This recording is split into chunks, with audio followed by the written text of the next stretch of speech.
Alors, Amadou, a priori, Amadou, vous allez être supprimé de la réunion. Je ne sais pas pourquoi, mais c'est un message que je viens d'avoir.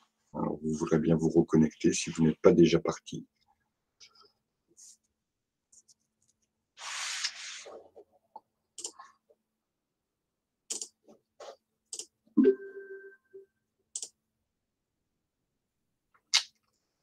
OK. Donc voilà pour la correction de cette étude de cas que nous allons donc commencer. On va déjà commencer par la contextualisation, c'est-à-dire savoir de quoi il s'agit, et puis on va traiter les questions qui nous sont donc proposées. Vous avez bien sûr l'étude de cas sur votre NetCampus. Voilà, donc on nous dit, voilà, monsieur Richard Macot est salarié en CDI d'une entreprise de bijouterie, la SA Perlor, donc la société anonyme Perlor. Il fabrique des bijoux dans cette société depuis plusieurs années. Donc on sait qu'il a déjà un peu d'ancienneté. Dans son métier, le mois d'octobre est tout souvent assez chargé en heures de travail pour préparer les bijoux qui seront vendus pour les fêtes de Noël. Il vient de recevoir son bulletin d'octobre qui fait référence au document 1 qu'on va étudier après. Il est un peu surpris du montant de son salaire. Il a demandé un décompte de ses heures qui nous est donné en document 2. Il a aussi consulté la convention collective nationale de la bijouterie, joaillerie et orfèvrerie, document 3. Donc 3 documents qui sont mis à notre disposition. D'abord son salaire, le haut de son salaire concernant le mois d'octobre, un décompte des heures supplémentaires, mais aussi un extrait de la convention collective qui va nous permettre ici de savoir un peu quelles sont les règles qui sont applicables en matière d'heures supplémentaires pour traiter ce problème. Donc, on nous demande déjà d'effectuer le décompte des heures supplémentaires de monsieur Macot. Alors, on va déjà prendre le document numéro 2, puisque c'est lui qui va nous servir pour effectuer ce décompte. Et regarder un petit peu ce que ça nous donne.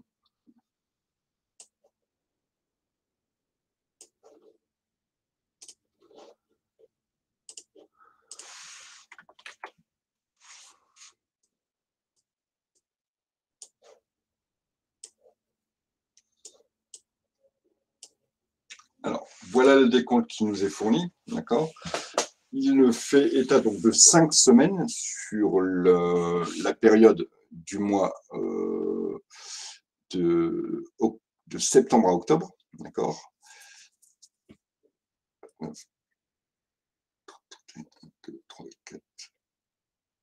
c'est quelle année ça, si on voulait se prendre un calendrier? On n'a pas l'année. Alors, la semaine du 28 au 4, il a fait 39 heures.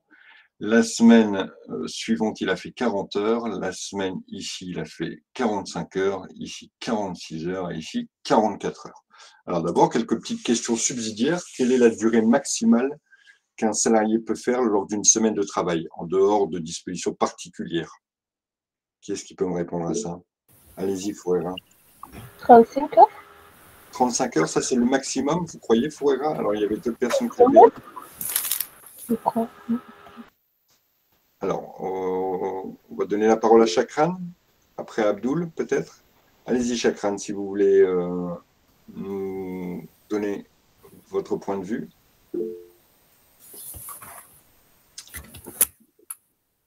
C'est pas 37 heures. Alors, Chakran nous dit aussi 35 heures. Alors, on va y aller dans l'ordre, hein, d'accord? Voilà, j'ai des réponses. Chacun, vous pouvez prendre votre micro, s'il vous plaît. Alors, Ismaël nous dit 35 heures. Abdoul, vous avez peut-être une idée? Après, on interrogera Léa. Vous dites en dehors du seuil légal, c'est ça? Non, non. Ma question, c'est quel est le nombre d'heures qu'un salarié peut faire par semaine au maximum? Au maximum, c'est 48 heures normalement. Voilà, merci pour votre réponse, Abdoul. Léa, je pense que peut-être vous aviez peut-être la même réponse. Donc, quand vous me dites 35 heures, c'est la durée normale du temps de travail. D'accord? 35 heures, un salarié fait, quand il est à temps complet, 35 heures par semaine. Ça, c'est le cadre légal normal. Quand un salarié peut être amené à faire des heures supplémentaires, d'accord, des heures donc au-delà de cette durée de 35 heures par semaine. Et quand on va lui demander... Alors, Chakran, vous pouvez éteindre votre micro, s'il vous plaît?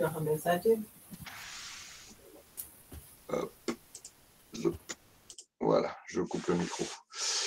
Donc, quand l'employeur, pour des besoins particuliers, peut demander à l'employé donc de faire des heures au-delà de sa durée normale qui est de 35 heures, ce sont des heures supplémentaires quand on est dans le cadre d'un travail à temps complet, d'un contrat à temps complet. Ces heures ont bien sûr un plafond, on ne peut pas aller au-delà de, et Abdou nous a donné la bonne réponse, 48 heures par semaine ou 44 heures en moyenne sur 12 semaines consécutives. Alors, ce sont des petites choses qu'il faut connaître quand même, d'accord, parce que vous n'êtes pas à l'abri d'avoir une question par-ci, par-là, en vous disant, par exemple, est-ce qu'un salarié qui a fait 49 heures, est-ce que c'est normal, est-ce qu'il n'y a pas un risque, d'accord? Donc, vous feriez état de vos connaissances en disant que normalement, un salarié ne peut pas faire plus de 48 heures par semaine. En dehors de dispositions particulières, il y a des dispositions qui permettent de déroger à cette règle, mais que normalement, voilà, c'est 48 heures et que si le salarié fait plus de 48 heures, ça peut poser un souci pour l'employeur, qui, lui, normalement, doit faire respecter la législation. Alors, ici, on voit que notre salarié, pratiquement chaque semaine, il a fait des heures au-delà de 35 heures, d'accord? Donc, il a fait ici 39 heures la première, etc. En sachant que la semaine, quand on décompte les heures supplémentaires, commence le lundi à minuit et se termine le dimanche à 23h59. Donc, ici, hop, voilà. Ici, c'est du lundi au dimanche.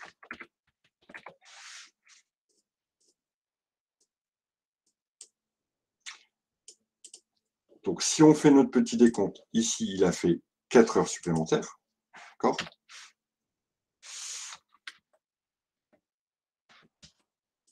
Ici, il a fait 5 heures supplémentaires, puisque le décompte se fait toujours à la semaine.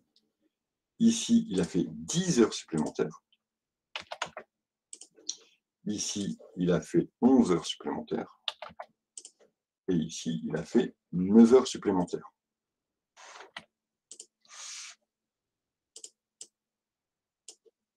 Voilà comment on va faire les choses. Maintenant, il faut savoir quelle semaine va être décomptée sur le mois d'octobre et quelle semaine ne va pas être décomptée sur le mois d'octobre. Il faut que le vendredi de la semaine appartienne au mois d'octobre. Je vous laisse réfléchir 2 minutes, d'accord?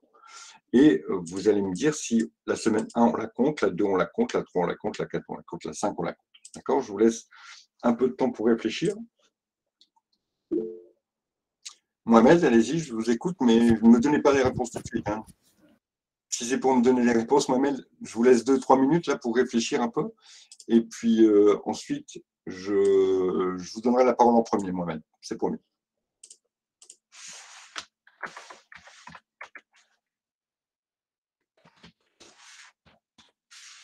Monsieur, je n'ai pas compris la question, s'il vous plaît. Ah, vous n'avez pas compris la question. Ben, je veux savoir si la semaine 1, je dois la compter pour les heures supplémentaires du mois d'octobre, puisque je cherche, ici, c'est le décompte des heures supplémentaires du mois d'octobre.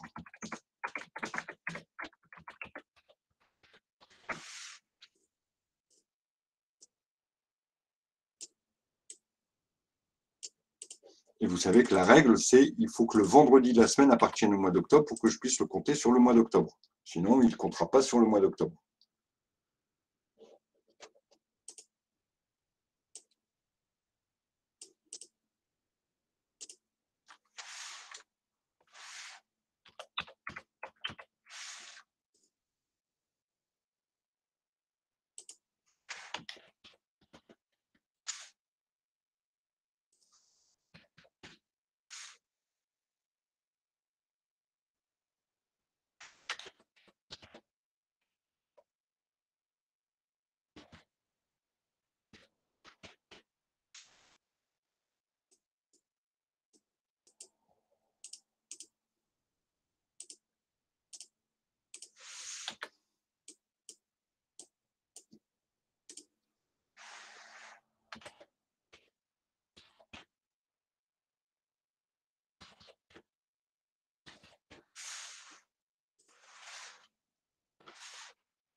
Alors, je vous écoute. Alors, il y avait Mohamed, hein, d'abord, qui voulait prendre la parole, Léa, et après, je vous donne la parole. La semaine qui sera pas décomptée parmi les mois d'octobre, c'est la semaine numéro 1 du 28 au 4 octobre. Donc, pour vous, celle-ci, elle ne sera pas comptée sur le mois d'octobre. Oui. D'accord, ok, c'est votre position. Pas de souci, Mohamed. Merci pour votre intervention. On va demander à Léa maintenant. Pour Qu'est-ce moi, que vous pensez? moi aussi, parce que quand on compte les jours de la semaine, le vendredi, c'est le 2 octobre. Donc, il appartient au mois d'octobre. Donc, ça sera compté dans les heures supplémentaires. Très bien, merci pour votre analyse. Est-ce que Rihanna, allez-y, je vous écoute, Rihanna. Est-ce que vous êtes du même avis? Oui, c'est pour la semaine 5. Elle sera pour le mois de novembre et pas pour le mois d'octobre. Ok, d'accord, ça marche. Monsieur? Bon, je vous écoute hein, d'abord et après je vous donnerai la solution. Allez-y, quelqu'un, allez-y, Abdoul. Non, en fait, on parle de quelle année là, en fait? Peu importe, je vous ai dit qu'elle commençait le lundi. Donc votre décompte, il est facilement faisable. D'accord? S'il vous plaît, monsieur, est-ce que vous pouvez mettre le calendrier comme vous mettez là? Il n'y a pas de calendrier, je n'ai pas de calendrier pour ça, puisque je vous ai dit, il suffit juste de compter. Si le lundi 28, vous savez que le mardi, ce sera le 29, le mercredi, ce sera le 30, et ainsi de suite. D'accord? Rihanna, allez-y, vous voulez peut-être. Ah oui, en fait, je crois que j'avais mal compris. Vous aviez dit, c'est quand le vendredi de la semaine est compté dans le mois qui compte. Ah bah du coup, c'est pas la semaine 5, il compte pour le mois d'octobre et... D'accord, ok, donc vous voyez un peu votre position. Ok. Alors, je vais reprendre les choses pour bien vous expliquer. Alors, j'aurais bien voulu vous mettre un calendrier, mais je ne sais pas quel mois. Je vais regarder ça. Est-ce que, en tout cas, c'est pas cette année, puisque cette année, non, c'était un dimanche 4, c'était peut-être en 2020. Je vais regarder si c'était peut-être en 2020. Hop. Alors, est-ce que c'est en 2020? Est-ce que le lundi 28, c'est en 2020? Effectivement, c'est en 2020. D'accord? Alors, je peux peut-être vous mettre ça comme ça. Je vais vous faire un petit calendrier très rapide. Mardi.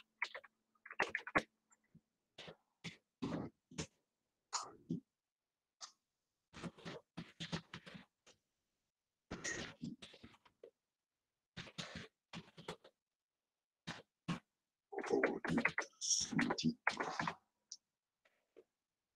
et dimanche.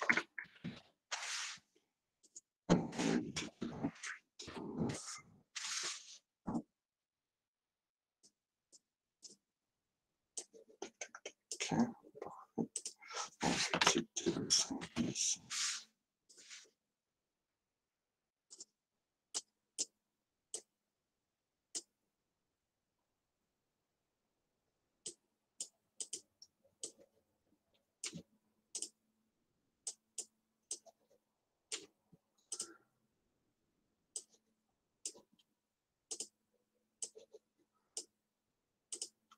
Voilà. Je pense que je suis bien là. Voilà, j'ai reconstitué un petit calendrier assez rapide. Hop.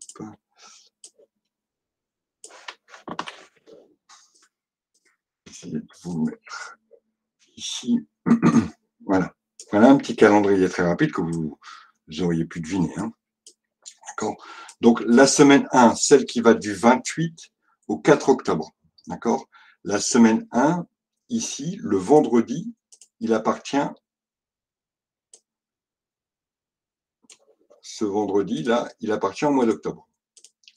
Donc, cette semaine, au titre des heures supplémentaires, cette semaine, elle appartient au mois d'octobre. Il n'y a pas de souci. Il faut que le vendredi appartienne au mois. La semaine 2, évidemment, le vendredi, c'est le 9 octobre. Donc, pas de souci. La semaine 3, pareil. La semaine 4, pareil. La semaine 5, vous voyez que la semaine, le dimanche, c'est le 1er novembre. Mais comme ce salarié ne travaille pas le dimanche, d'accord, son dernier jour de travail, c'est le 30 octobre. Et le 30 octobre est au mois d'octobre. Donc, toutes ces semaines-là appartiennent au mois d'octobre.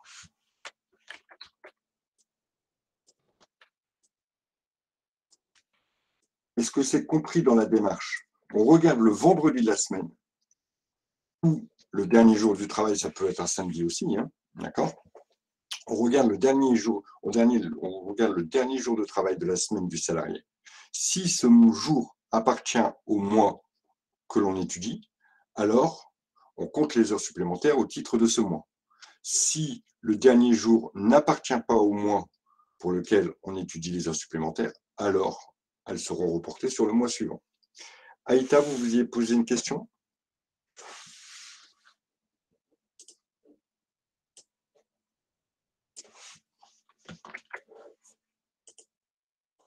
Non. Alors, pour faire notre tableau de décompte, je vous avais déjà présenté ce tableau-là. D'accord? Ce tableau-là, il est absolument nécessaire pour faire son décompte. Alors, on reprend les données qu'on nous a fournies. On va mettre les heures effectuées effectivement ici. Et ici, on va compter les heures supplémentaires. Nora, une question? Monsieur, si on n'a pas de calendrier, on fait comment pour compter sur... Non, mais regardez, Nora, si je vous dis que le premier jour de la semaine, quand on fait des heures supplémentaires, c'est toujours un lundi. Si je vous dis que le lundi, c'est le 28 septembre, vous pouvez en déduire les jours suivants. D'accord? Oui. Ça marche pour vous? Oui, ça va. Alors, bien souvent, on vous donne un calendrier. Souvent, on vous donne un calendrier, ou sinon, on vous indique lundi, mardi, mercredi, et puis vous pouvez très, très facilement voir si le vendredi est sur le bon mois. D'accord? Mais en général, on va toujours vous donner les outils pour que vous puissiez le savoir. On ne peut pas vous donner les outils. Mais comme on sait qu'en droit du travail, la semaine commence toujours le lundi, si je vous parle de la semaine du 28 au 4, c'est obligatoirement le 28, c'est un lundi. Donc, je peux, à la limite, en déduire les autres jours, la date des autres jours. Abdel, je vous écoute. Monsieur, à la semaine 5, ça finit le 1er novembre. Donc, les heures supplémentaires Oui, pourront mais être... le dernier jour de travail, Abdel. On regarde le dernier jour de travail. D'accord? Alors ici, effectivement, on ne sait pas si le salarié travaille un dimanche. Je vous accorde qu'on aurait pu éventuellement se poser la question. Mais bon, on va partir du principe que le salarié travaille du lundi au vendredi. D'accord? Le dernier jour de travail, hein, d'accord? Pas le dernier jour de la semaine, le dernier jour de travail. Le dernier jour de travail, c'est le vendredi 30 octobre. Donc, la dernière semaine appartient au mois d'octobre. C'est bon pour vous? C'est bon, monsieur, merci. Parfait. Alors, mon tableau de décompte des heures supplémentaires. Voilà comment vous devez le construire. Vous reprenez la semaine, alors vous n'êtes pas obligé de mettre les dates, hein, mais je veux au moins que vous ayez les heures effectuées. Vous allez en déduire les heures supplémentaires, chose que j'ai déjà faite tout à l'heure. Donc, on avait dit qu'ici, il y avait 4 heures supplémentaires. On avait dit qu'ici, ici, il y avait 5 heures supplémentaires. Bon, je ne vous fais pas le calcul, hein. 40 moins 35 est égal à 5. 39 moins 35 est égal à 4, etc., etc. Je pense que pour ça, il n'y a pas de souci. Ici 10, ici 11, et ici 9. Donc, vous voyez que je fais mon appréciation semaine par semaine. Maintenant, il va falloir distribuer. Dans ces heures supplémentaires que le salarié a fait, il y a des heures supplémentaires à 25% et il y a des heures supplémentaires à 50%. Comment calcule-t-on et comment définit-on les heures supplémentaires qui vont être majorées de 25% et comment calcule-t-on les heures supplémentaires qui vont être majorées de 50%? Je vous écoute, Léa.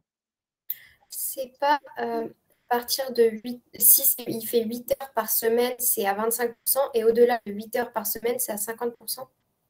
Très bien, Léa. Alors, je vais le reformuler. Les 8 premières heures supplémentaires sont à 25%.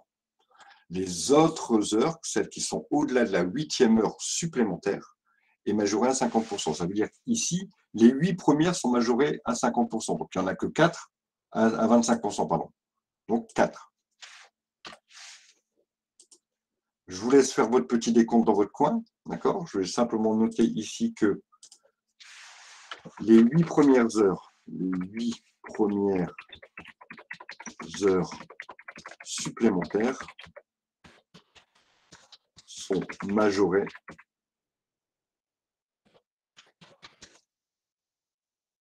de 25%.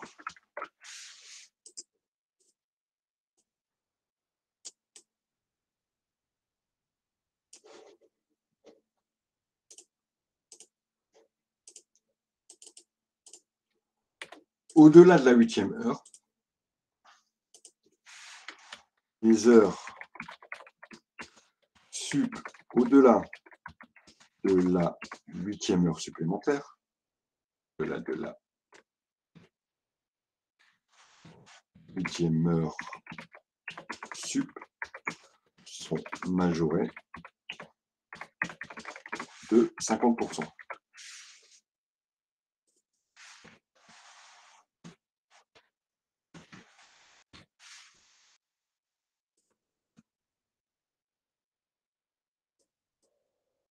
Donc ça veut dire que ici,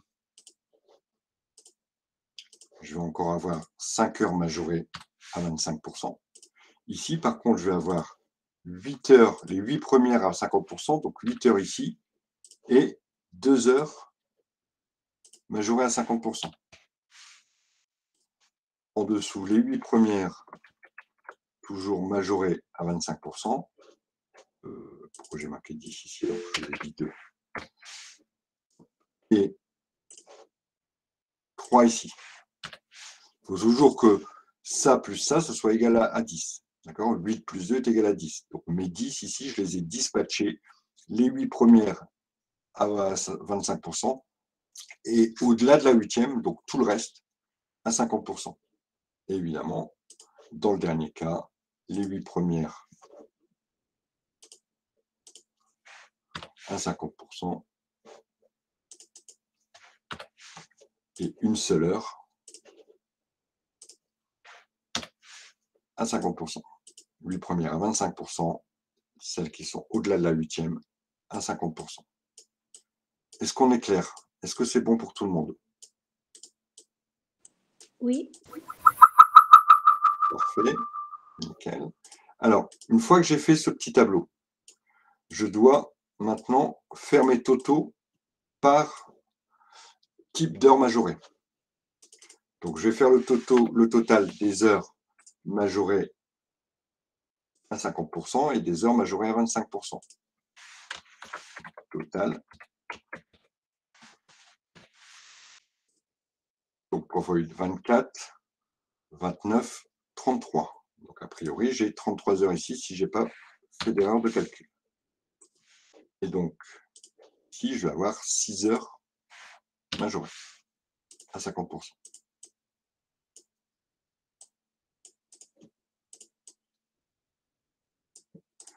Donc, ça veut dire que mon salarié,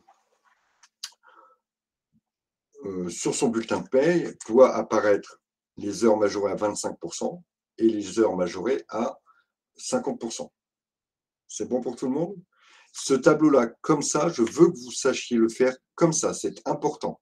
C'est exactement avec cette méthodologie qu'il faut travailler. Ne cherchez pas ailleurs. Ne cherchez pas à prendre, par exemple, le nombre d'heures totales qu'il aurait effectué. Donc, il a dû en effectuer 39 au total et essayer d'appliquer des règles. Ça ne marche pas. Et en tout cas, ça n'est pas légal. La méthodologie légale, c'est apprécier les heures supplémentaires semaine par semaine, vérifier que la semaine appartient au mois qui est étudié, dispatcher ces heures selon les règles des 25 et des 50%. C'est clair pour tout le monde?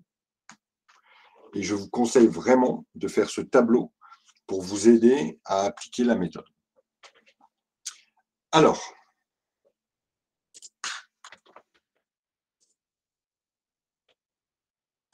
question suivante qui nous est posée. Les heures décomptées sur son bulletin sont-elles correctes? Alors, on va regarder le bulletin qu'on lui a donné. Hop, hop.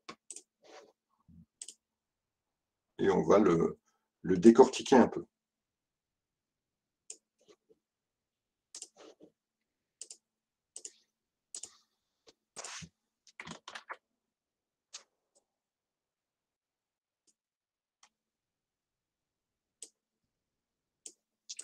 Alors, qu'est-ce qui s'est passé?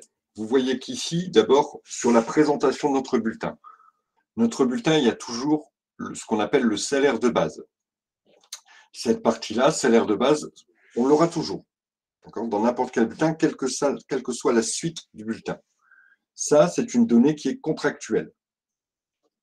151h67, vous savez l'expliquer, c'est parce qu'il est à temps complet et donc on le paye toujours 151h57 par mois. Ça, c'est le taux horaire qui lui a été attribué. Et donc, ça lui donne un montant de 2123,38. Bien sûr, on a fait 151,67 multiplié par 14, ça nous donne 2123,38. Il se peut qu'on vous donne le montant et le nombre d'heures et qu'on vous demande de définir le taux. Pour définir le taux, évidemment, on fait le montant divisé par le nombre d'heures. Au niveau du salaire de base. Je vais le noter. Donc, le salaire de base, les questions qui pouvaient être posées, les questions qui sont souvent posées, c'est de dire, voilà, expliquer les montants. Et je ne sais même pas si ce n'est pas une question du DM. Donc, il faut pouvoir expliquer le nombre d'heures au niveau du salaire de base. Pourquoi on a trouvé 151h67 ?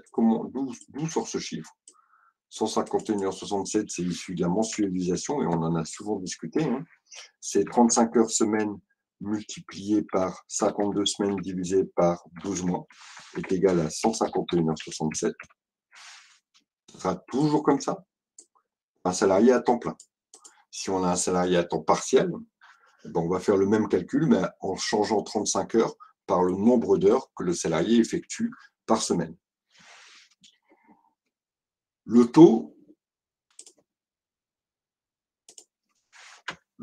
en général, deux solutions. Soit il est contractuel, c'est-à-dire qu'on le trouve dans le contrat de travail. Dans son contrat de travail, on a indiqué, monsieur, vous serez payé 14 € de l'heure. Ou s'il n'est pas contractuel, alors c'est le montant qui a été contractualisé et on peut retrouver le taux en faisant le montant de base du salarié, c'est-à-dire 2123,68 divisé par 151h67. Alors, ça me donnera 14. Deux solutions. Et là, c'est le contrat de travail qui va vous l'indiquer. Soit le contrat indique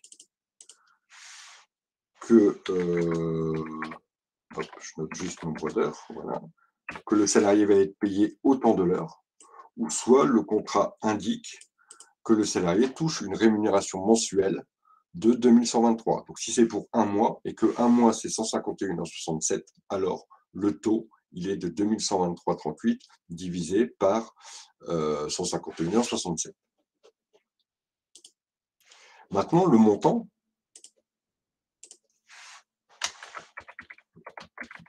Le montant, deux solutions aussi. Soit le montant, comme je viens de vous le dire, soit il est contractuel. Donc, on va trouver dans le contrat de travail, monsieur, vous êtes rémunéré par mois 2123,38, ou on le déduit du nombre d'heures multiplié par le taux qui, lui, serait contractuel.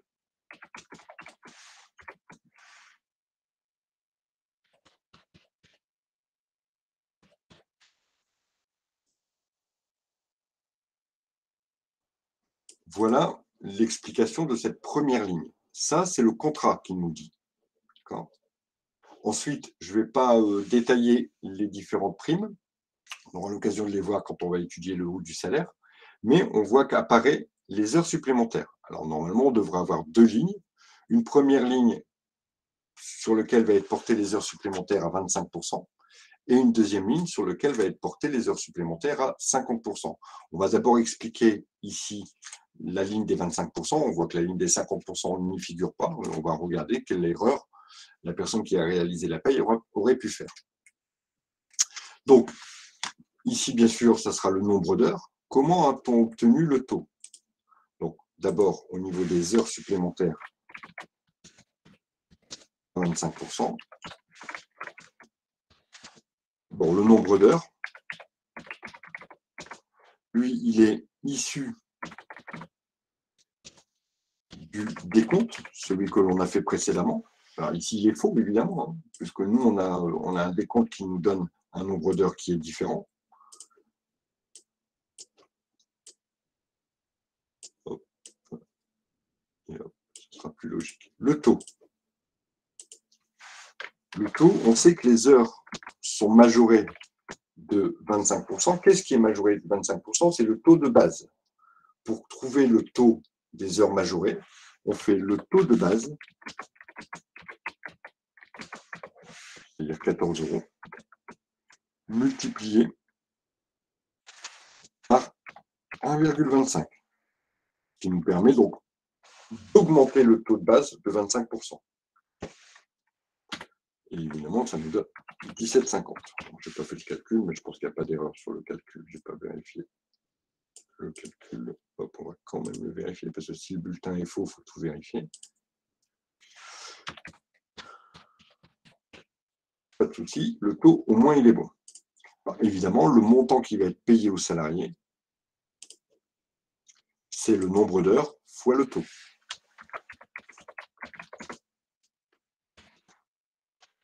C'est le nombre d'heures sup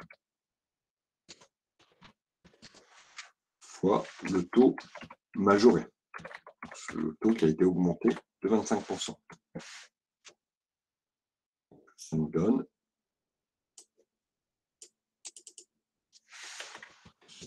30 fois 17,50.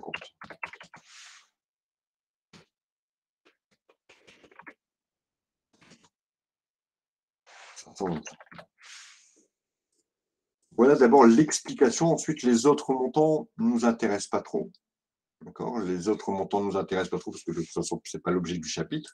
Reste une dernière chose à regarder. Ce que nous, on a regardé, ce qui était important pour nous d'expliquer, c'était ça.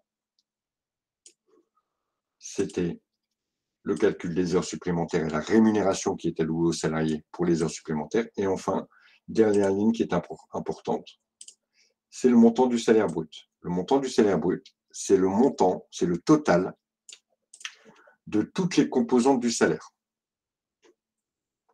Le salaire brut, le montant du salaire brut,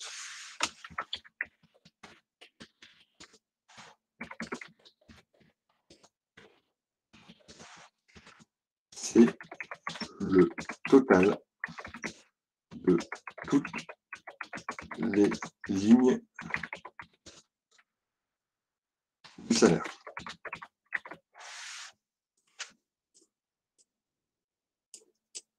Alors, le montant du salaire brut, c'est le total de toutes les lignes du salaire. Donc, ça viendra additionner 2123, 38, 102, 30, 150, 95, 525, etc. Y a-t-il des questions par rapport à l'explication que je viens de vous donner? Allez-y, voilà.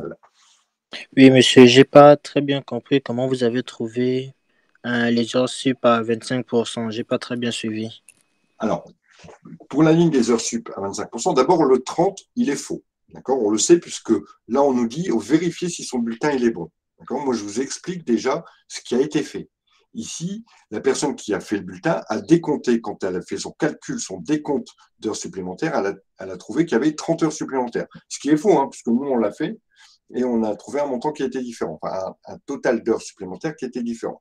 Donc ici, la personne a trouvé, voilà, monsieur Tartampion, là, il a fait 30 heures supplémentaires. Ces heures supplémentaires, on va les payer. On les paye toujours avec un taux. Ce taux, il est majoré de 25%.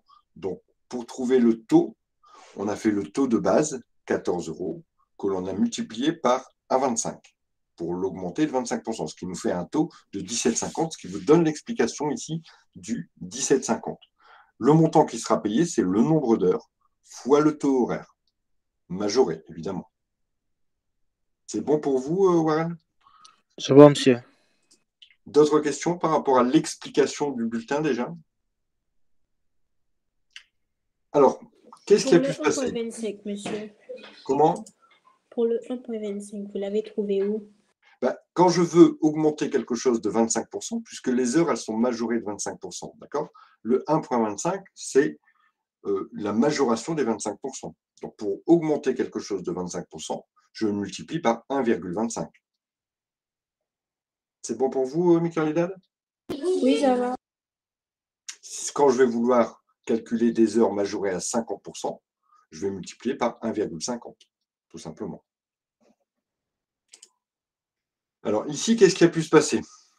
À mon avis, la personne n'a pas forcément compté, donc nous, on a 39 heures, d'accord? Elle n'a peut-être pas compté la dernière semaine, parce qu'elle a compté que 30 heures, par exemple. Hop, hop, si je regarde ça. La personne n'a compté que 30 heures. Elle n'a pas compté la première semaine, la dernière semaine peut-être. Et puis, elle a mis tout à 25%. Donc, vous voyez qu'il y a deux erreurs. D'abord, elle a oublié de compter la dernière semaine, parce qu'elle pensait peut-être qu'elle était sur le mois de novembre. Or, le dernier jour travaillé, il est sur le mois d'octobre. Et puis, peut-être qu'elle n'a pas fait de différence entre les heures à 25 et les heures à 50. Donc, maintenant, nous, on va refaire le bon bulletin. D'accord? Alors, je regarde juste les questions. Hop, hop. Donc, calculer le nombre. Donc, les heures décomptées sur le bulletin sont-elles correctes? On va répondre à la question quand même. Non, les heures ne sont pas correctes, puisqu'ici, le bulletin nous indique qu'il y a 30 heures supplémentaires. Or, il y a beaucoup plus d'heures supplémentaires que ça. D'accord? 33 heures à 25 et 6 heures à 50. Sont-elles correctes? Donc, calculer le taux horaire pour le mois d'octobre, chose que l'on a faite pour les 14 €. D'accord? Valoriser les heures supplémentaires, on l'a fait à travers le tableau du décompte. Le bulletin, bien sûr, il est faux. Si les heures sont fausses, le bulletin est faux. Et puis, on va préparer un tableau qui va permettre de corriger le bulletin. C'est-à-dire qu'on va corriger notre bulletin. Alors, hop, on va repartir de ce même bulletin, sauf que les deux dernières lignes, on va les modifier. Donc, je vais faire ça, moi. Hop. Copier. Donc, le bulletin corrigé, qu'est-ce qu'il va nous donner?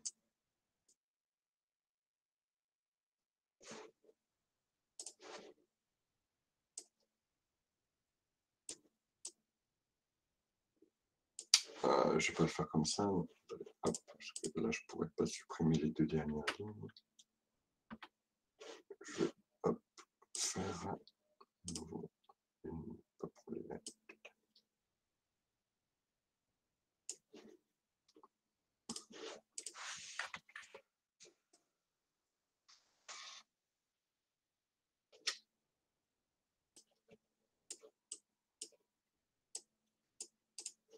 Donc, nous, ce que l'on va faire, c'est qu'on va rajouter une ligne heures supplémentaires à 25%. Donc, c'est ce qui était déjà fait. Hein. Heures sup à 25%.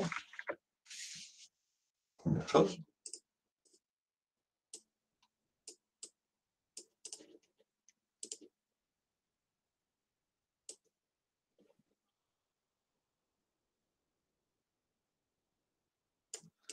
Ensuite, on va devoir faire aussi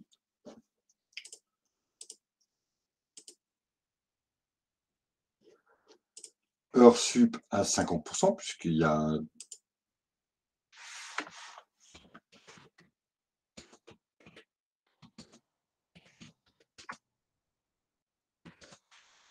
le type d'heures sup.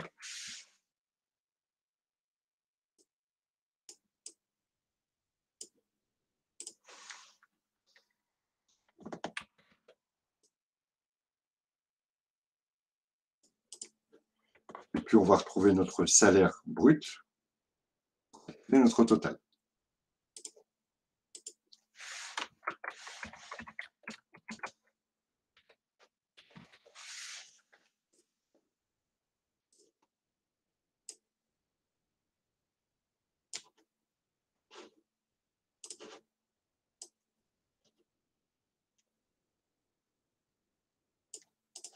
Voilà. Donc, avec notre calcul, on avait dit qu'il y avait 33 heures supplémentaires, à 25%, que ces heures supplémentaires sont valorisées à 17,50, ça, il n'y a pas de souci, puisque le calcul était bon, qu'il y avait 6 heures sup à 50%, il va nous falloir maintenant valoriser à combien vont être payées ces heures sup. Quelqu'un peut m'aider pour le calcul?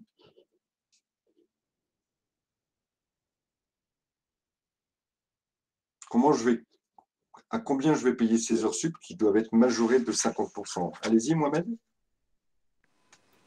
On va prendre 14 fois 1,50. Très bien, Mohamed, merci.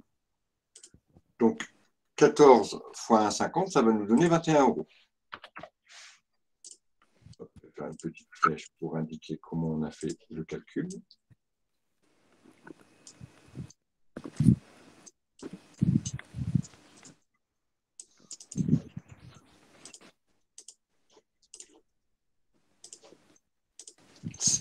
Taux de base, 14, fois 1,50, 1 plus le coefficient de majoration. Égal à 21. Pas 21, non. Si, 21. C'est 14, 21. Donc, évidemment, quand on va faire nos petites multiplications, hop, donc 33 fois 17, 50, ça nous donne 577,50.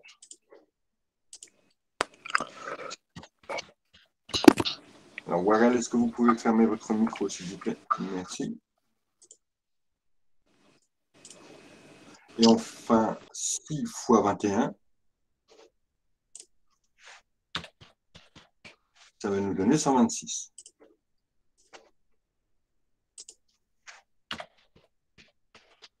Parce que jusque-là, tout le monde a tout compris. Manger. Donc ici, c'est les chiffres. Ça, je les ai trouvés où? Je les ai trouvés dans mon tableau de décompte. Hein, d'accord? Ces chiffres-là sont issus de mon tableau de décompte.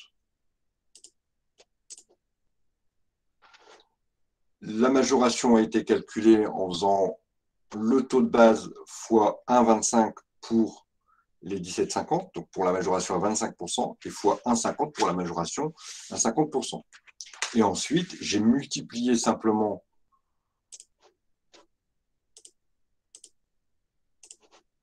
je multiplie le nombre d'heures par le taux pour obtenir le montant.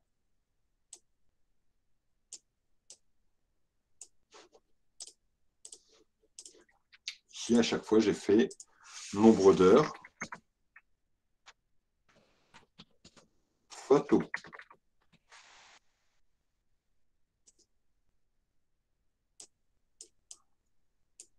Donc 33 fois 17,50 et 6 fois 21. Ensuite, pour calculer mon salaire brut, je viendrai additionner tous les montants que j'ai là. Alors, je vais le faire malgré tout, pour aller jusqu'au bout de l'exercice.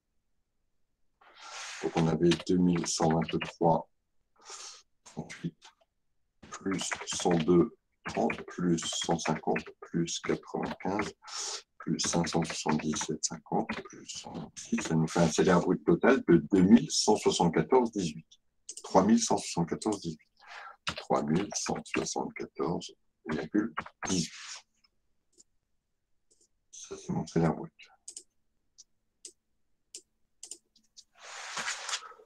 Voilà la correction qui doit être apportée à ce bulletin de paye. Alors, malgré tout, il y a une petite chose que l'on n'a pas regardée et qui aurait sans doute dû être regardée dès le départ.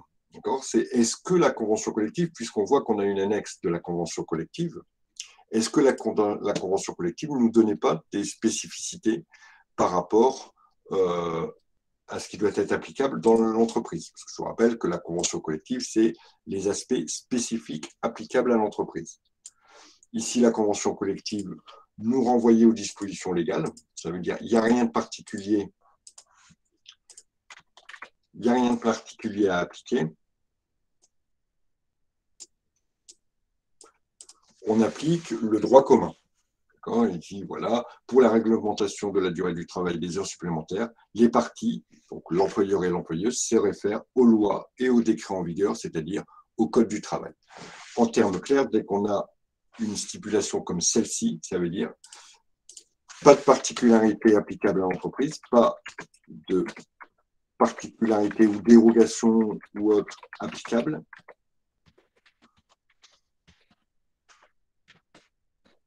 On se réfère au droit commun. Pas de particularité applicable, on se réfère au droit commun tout simplement. Voilà, y a-t-il des questions sur ce petit TD Pas de questions? Alors, j'ai trouvé que vous participiez plus. Hein. C'est peut-être le fait de vous avoir mis un peu la pression en vous disant qu'il y aurait une note, mais vous devez participer pour vous, hein, pas pour la note. Enfin, moi, clairement, les notes, je m'en fiche un peu. Alors, même si à la fin, bien sûr, il y aura quand même une sanction par rapport à ces notes, vous aurez votre examen ou vous n'aurez pas votre examen, mais il faut vraiment que vous soyez impliqué dans votre formation. Pas de questions? C'est bon pour aujourd'hui? Oui, monsieur. Très bien. Écoutez, je vous remercie et puis on se dit à mercredi alors pour la suite. Salut à tous. Au revoir. Au revoir. Au revoir, messieurs. Au revoir, monsieur.